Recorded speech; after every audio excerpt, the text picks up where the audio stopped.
అందరికీ జై మహాదేవ్. ఈరోజు మనం పంచారామలింగాలలో చివరిది అయినటువంటి 5వ లింగము కుమారారామము. ఈ కుమారారామము భీమేశ్వర లింగం గురించి మనం ఈరోజు చెప్తున్నాం. ఈ కుమారారామం అని ఎందుకు పేరు వచ్చింది? ఈ కుమారారామం అంటే తారకాసురుణ్ణి సంహరించాలంటే ఆత్మలింగాన్ని ఛేదించాలి. అది తెలుసుకున్న కుమారస్వామి శివుణ్ణి నమస్కరించి తారకుని మెడలో ఉన్నటువంటి ఆ ఆత్మలింగాన్ని ఛేదించడం జరిగింది. ఆ విధంగా ఆ లింగం 5 భాగాలు కావడం జరిగింది. ఈ 5వ భాగము కుమారారామము. అంటే ఇక్కడ కుమారస్వామి ఆ లింగాన్ని ప్రతిష్ఠించడం జరిగింది. అది ఆ కుమారస్వామి ఆ లింగం పెరుగుతూ ఉంటే ఆ కుమారస్వామి ఆ లింగాన్ని పూజించి పరమశివుని ప్రార్థించడం జరిగింది. ఆ లింగాన్ని ప్రతిష్ఠించడం జరిగింది. ఈ విధంగా ఆ లింగ ప్రతిష్ఠ చేసినందుకు ఆ లింగానికి కుమారారామము, ఆ క్షేత్రానికి కుమారారామము అని పేరు రావడం జరిగింది. ఈ విధంగా కుమారారామము అనేది మనం అంటాం. ఇక పూర్వం ఒక దాదాపు 1100 సంవత్సరాల పూర్వము చాళుక్య భీముడు అనే రాజుగారు ఆ క్షేత్రాన్ని పునరుద్ధరణ చేసి పునర్నిర్మాణం చేసి మరియు ఆ క్షేత్రం యొక్క ఏదైతే చాలా భగవద్భక్తితో ఆ క్షేత్రాన్ని సేవించాడు కాబట్టి భీమేశ్వర లింగముగా ఆ క్షేత్రానికి ఆ స్వామి వారికి భీమేశ్వరుడు అని పేరు రావడం జరిగింది. అదేవిధంగా ఆ గ్రామానికి కూడా భీమవరం, ఇది తూర్పు గోదావరి జిల్లా, ఆంధ్రప్రదేశ్ తూర్పు గోదావరి జిల్లా. ఇక్కడ భీమవరం అని కూడా ఆ గ్రామానికి పేరు రావడం జరిగింది. అంటే ఆ చాళుక్య భీముడు అనే రాజు ద్వారా అది భీమవరముగా పేరు పొందడం జరిగింది.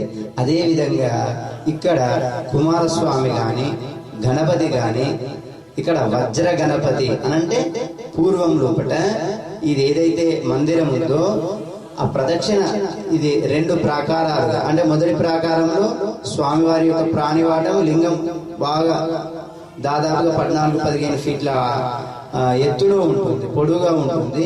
అయితే ఈ మొదటి ప్రాకారం లాగా 2వ ప్రాకారంలోనే అన్ని పూజలు అభిషేకాలు జరుగుతుంటాయి. అయితే ఈ ముందు ఏదైతే గర్భగుడి ఉందో అక్కడ చుట్టూ ప్రదక్షిణ చేయాలి అంటే చీకటిగా ఉండేది.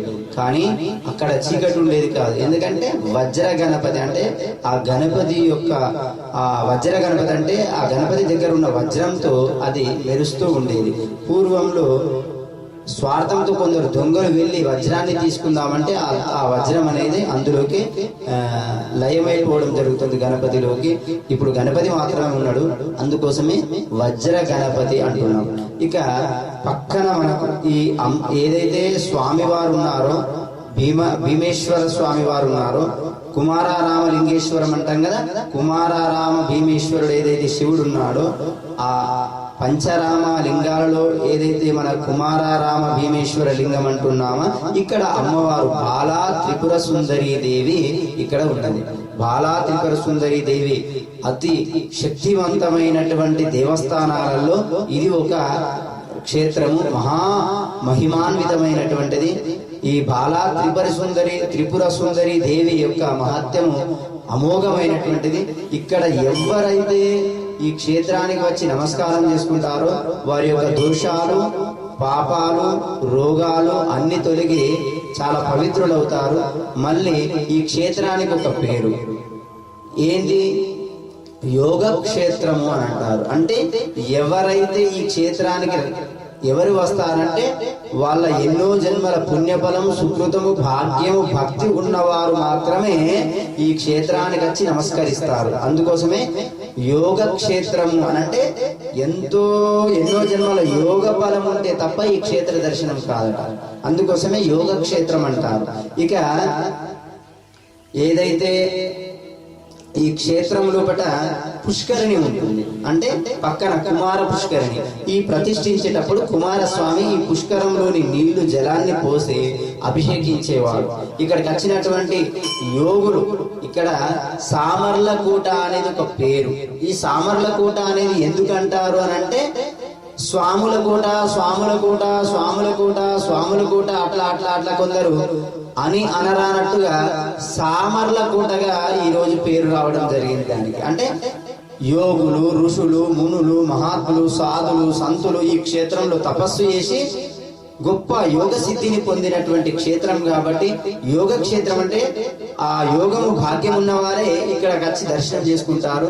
ఇలాంటి గొప్ప క్షేత్రం యోగ క్షేత్రము. అది స్వాముల కోట, స్వాముల కోట, స్వాములు వచ్చి సాధన చేసి స్వాముల కోట కోట అని సామర్ల కోటగా అయిపోయింది. మళ్ళా పూర్వం లోపల ఈ క్షేత్రం లోపల శ్యామసుందరాదేవి అని ఒక ఆ గ్రామ దేవత ఉంది. నిరంతరము ఆ స్వామి వారిని సేవించేది ఆ దేవత. అక్కడ ఏదైతే కుమారారామ భీమేశ్వర లింగం ఉన్నదో ఈ లింగాన్ని నిరంతరం ఆ అమ్మవారు సేవించేది. ఆ విధంగా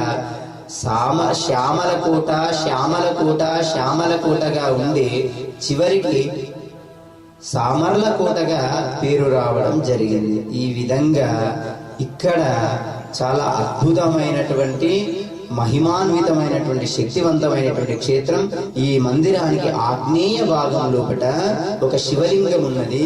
ఆ లింగానికి ఎవరైతే ఆ కుమార పుష్కరిణి లోపట ఆ కోనేరు గుండము లోపట స్నానం చేసి అదే విధంగా 108 బిందెలతో ఆ లింగానికి ఎవరైతే నీరు పోస్తారో అది వారి మనసులో ఏది ఉన్నా అది అనుకున్నది నెరవేరుతుంది అని భక్తుల యొక్క నమ్మకం, విశ్వాసం.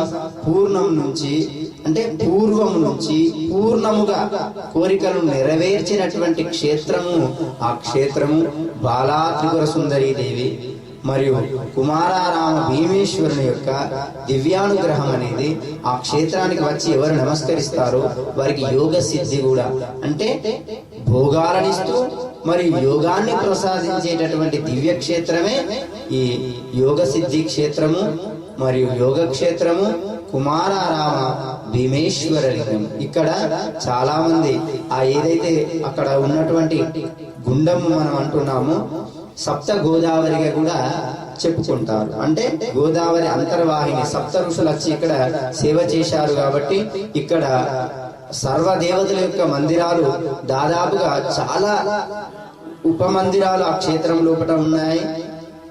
చాలా దేవతల యొక్క క్షేత్రాలు ఎందుకున్నాయంటే ప్రతి ఒక్క దేవుడు వచ్చి అక్కడ ఆ స్వామిని సేవించాడు కాబట్టి వారు అదే విధంగా అక్కడ నిలిచిపోయారని అక్కడ నానుడి.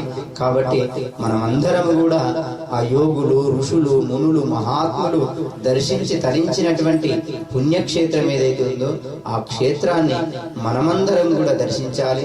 కుమారస్వామి ప్రతిష్ఠించినటువంటిది మరియు మొట్టమొదట సూర్య భగవానుడు పూజించినటువంటిది. ఆ లింగం పెరుగుతూ ఉంటే సూర్య భగవానుడు ప్రార్థించి కుమారస్వామి సూర్య భగవానుడు ప్రార్థించి ఆ లింగ ప్రతిష్ఠ అనేది కుమారస్వామి చేయడం, మొట్టమొదటిగా ఆ సూర్య భగవానుడు అభిషేకించడం అనేది అక్కడ గొప్ప చరిత్ర ఉంది. కాబట్టి మన అందరు దేవతలు దర్శించి తరించిన ఆ మహిమాన్విత క్షేత్రాన్ని మనమందరం కూడా దర్శించి తరించాలని కోరుతూ అందరికీ జై మహా.